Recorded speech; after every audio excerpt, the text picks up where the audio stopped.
এ জাহেল, যে বলছেন হাত পাকা বুয়া, আপনি বলেন ইসলামের হাত পাকার নীতি আদর্শ বলেন তো, বলেন তো। মুফতি সৈয়দ মোহাম্মদ ফয়জুল করিম বলেন। এর জন্যই বলছি আমাদের দেশের সবচেয়ে বড় সমস্যা হলো জাহলাত। নিশ্চয়ই আপনার কথা একটা আমাদের দেশের বড় সমস্যা জাহলাত, আপনারা আসলে না জানা। সাম্যের দেশ গড়তে চান, নিশ্চয়ই এটা অত্যন্ত ইসলামী আন্দোলন হাত পাকা বুয়া হবে কেন? আমরা একটু এই রক্তের মধ্যে এক ফোঁটা হারাম নাই, তোমরা যাদের পেছনে আছে তার রক্ত হারাম ভরা। আপনার কাছে আমরা এই রক্তের মধ্যে হারাম নাই, বাবার রক্তে হারাম নাই, দাদার রক্তে হারাম নাই। আর তোমরা যারা রাজনীতি করো, যারা রাজনীতির সাথে জড়িত আছে, যারা যেখানে যাও, প্রত্যেকের আটটু টম সব হারামে ভরা। এখন বলেন তো আমি বুয়া না কে বুয়া, আমাকে বলেন। ইসলাম এই দেশের মানুষের 90-95% মানুষের প্রাণের ধর্ম হচ্ছে ইসলাম। এই ইসলামকে পুঁজি করে কেউ রাজনীতি করুক বা ইসলামকে পুঁজি করে ভোটের মাঠে কোনো কিছু অর্জন করতে যাক, এটা সঠিক না, আমরা বিশ্বাস করি না।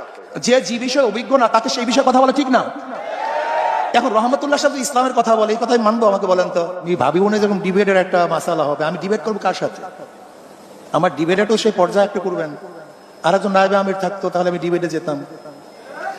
এখানে ব্যাপারটা হচ্ছে আপনারা একজন এখানে ডিবেটের জন্য আমাকে ডাকছেন, আসলে মনে হয় এরকম। কিন্তু আমরা তো আপনাদের কথাগুলো নাও নাও, এখানে ঘটনা হয়েছে আমার আরেকজন ক্যান্ডিডেট থাকতো, আরেকজন ক্যান্ডিডেট থাকতো, আমি তার সাথে কথা বলতাম। সরার ভাই থাকতো, তার সাথে কথা। সর্বজনের শ্রদ্ধেয় ব্যক্তি হিসেবে সবাই তো আপনার কথা শুনতে চায়। আপনি এখানে ডিবেটে আমাকে ডাকবেন, কার সাথে ডিবেটে ডাকবেন? আমি কার সাথে ডিবেট ডাকবো? এই চুপ করেন।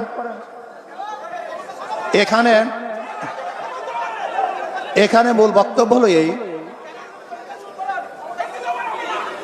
এখানে আমাদের যদিও প্রশ্নটা আমাকে করে নাই, জানি না আমাদের রহমতুল্লাহ সাহেব প্রশ্নটা কাকে করছে, আমি জানি না। যে যদি ক্ষমতায় যান আর যদি অভিজ্ঞতা না থাকে, আমি জনাব রহমতুল্লাহ, আসলে ডিবেট আমার ঠিক না। আসলে আমি আজকে ডিবেট দিকে যাইতেছি, এটা কিন্তু আসলে ঠিক না। আমি জানি না এই পরিবেশ কিরকম হবে। আমাদের বেগম খালেদা জিয়ার কি অভিজ্ঞতা ছিল আমাকে বলেন তো।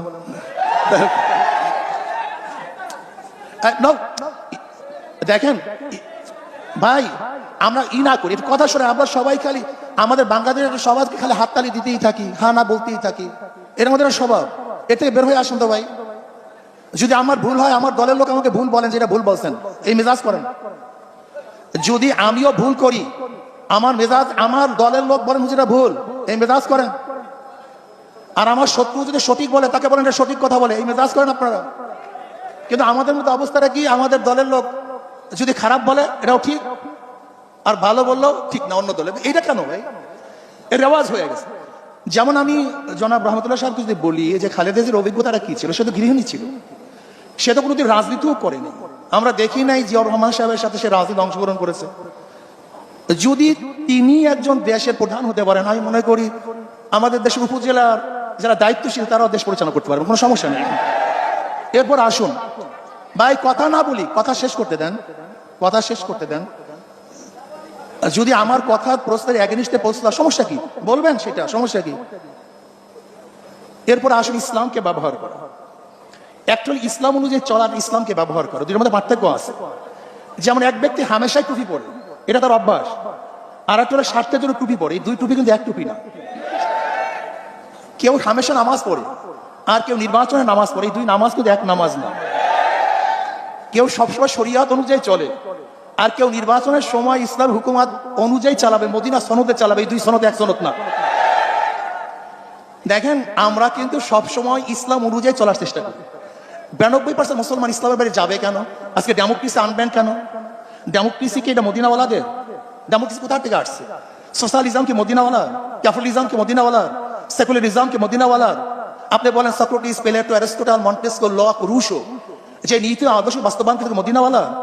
আমি একজন মুসলমান হয়ে ইসলামের বাহিরে যাবো কেন? এটা প্রথম প্রশ্ন। দ্বিতীয় প্রশ্ন হলো এই, ইসলামের মধ্যে যদি বৌদ্ধ, হিন্দু, খ্রিস্টান, বিজাতি সমস্ত জাতিদের কল্যাণের কোনো নিয়ম কারণ না থাকতো, তাহলে প্রশ্ন তুলতে পারতেন যে ইসলাম হুকুমাত হলে হিন্দুদের অবস্থাটা কি হবে, খ্রিস্টানদের অবস্থাটা কি হবে, ইহুদিদের অবস্থাটা কি হবে।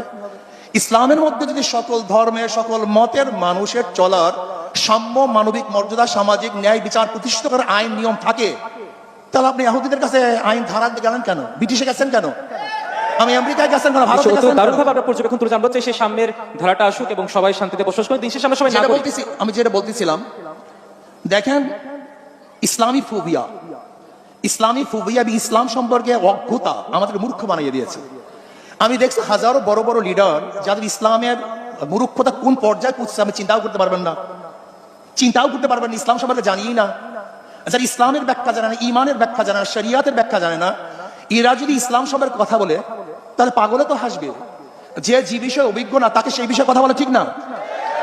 এখন রহমতুল্লাহ সাহেব ইসলামের কথা বলে, এই কথাই মানবো? আমাকে বলেন তো, এটা মানা আমার উচিত? লেট মাই ফিনিশ। আবার রহমতুল্লাহ সাহেব যেই বিষয় অভিজ্ঞ, রহমতুল্লাহ সাহেব একটু আমরা কথা শুনি। ভাই কথা শোনেন, আরে ভাই কথা বলতে দেন। বুয়া কাকে বলেন আমাকে বললেন না, তাকে তাও তো বুঝলাম না, খালি বুয়া আলাদা, এটা কেমন কথা বলে? বুয়া আমি নাকি সেটাও তো বলবেন। প্লিজ বলুন। হ্যাঁ, আচ্ছা শোনেন, একজনে বলছে হাত পাকা বুয়া। কই কে বলছেন হাত পাকা বুয়া? এই কে বললেন হাত পাকা বুয়া? আচ্ছা বলেন তো হাত পাকা আদর্শ কি বলেন তো আপনি? ভাই এই জাহেল, যে বলছেন হাত পাকা বুয়া, আপনি বলেন ইসলামের হাত পাকার নীতি আদর্শ কি বলেন তো? মুফতি সৈয়দ মোহাম্মদ ফয়জুল করিম বলেন। এর জন্যই বলছি আমাদের দেশের সবচেয়ে বড় সমস্যা হলো জাহলাত। নিশ্চয়ই আপনার কথা একটা আমাদের দেশের বড় সমস্যা জাহলাত, আপনারা আসলে না জানা। সামনের দেশ করতে চান, নিশ্চয়ই এটা অত্যন্ত ইসলামী দারুণ আন্দোলন হাত পাকা বুয়া হবে কেন? আমি একটু এই রক্তের মধ্যে একটা হারাম নাই, তোমরা যাদের পেছনে আছে তার রক্ত হারাম ভরা। আপনার কাছে আমরা এই রক্তের মধ্যে হারাম নাই, বাবার রক্তে হারাম নাই, দাদার রক্তে হারাম নাই। আর তোমরা যারা রাজনীতি করো, যারা রাজনীতির সাথে জড়িত আছে, যারা যেখানে যাও, প্রত্যেকের আত্মু টাউম সব হারামে ভরা। এখন বলেন তো আমি বুয়া না কে বুয়া? আমাকে বলেন। এই কথা বলেন না, অত্যন্ত দারুণ ভাবে আপনি আপনার পর্যবেক্ষণ তুলে ধরেছেন। আমরা আমার কথা শেষ করতে দেন, আমার কথা শেষ করতে দেন। শোনেন, আমাদের মধ্যে পরিবেশ থাকা চাই, এক পরিবেশ থাকা চাই, সুন্দর পরিবেশ থাকা চাই। যাদের উত্থান গুন্ডামি, যাদের পরিচয় গুন্ডামি, যাদের পরিচয় মাস্তানি, যেই লিডারদের উত্থান পরিচয় একমাত্র গুন্ডামি মাস্তানি, এখন যদি আমরা তাদের দল করে ভুয়া না হই, আর যাদের কলঙ্ক বলতে কিছু নাই তারা সব ভুয়া হয়ে যাবে। যাই কথা এটা না, আমাদের কথা হলো প্রত্যেকের আদর্শ থাকবে, নীতি থাকবে। নিশ্চয়ই আমরা দেশটাকে করতে চাই, নিশ্চয়ই আমরা দেশটাকে গড়তে চাই।